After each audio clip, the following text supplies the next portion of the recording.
Hey guys, welcome to Lola Loops and Stitches. In this video, I'll be showing you how to sew a 2-hole button to a garment made with super bulky yarn. To practice this skill, you're going to need a 1.5 inch 2-holes button, thread in the color of your choice, and a tapestry needle.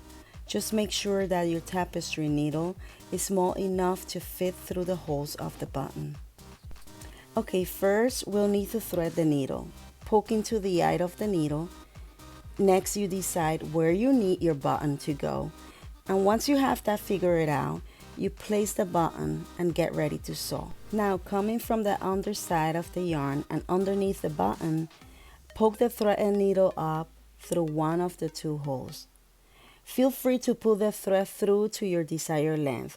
10 inches should be enough. Then you're going to poke the needle down through the other hole from the top. Now underneath, you're going to poke the other hole and pull up the thread all the way up through until it's tight. And again, poke the needle down through the other hole from the top. Now close to where you begin your stitching, poke the needle back up through the fabric. Now you're going to repeat this a few times. You can repeat it 8, 11, 7 times, whatever the pattern is calling for, or whenever you feel like the button is secure. After your last stitch comes out of the back, you pull the thread tight. Just ensure the thread is on the back side of the fabric, not the side with the button. Finally, you snip the thread ends and tie a knot. Just be careful not to cut your sewing.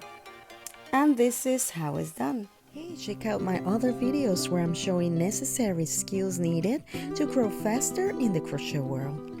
You can find Lola Loops and Stitches on Pinterest, Twitter, Facebook, and Instagram.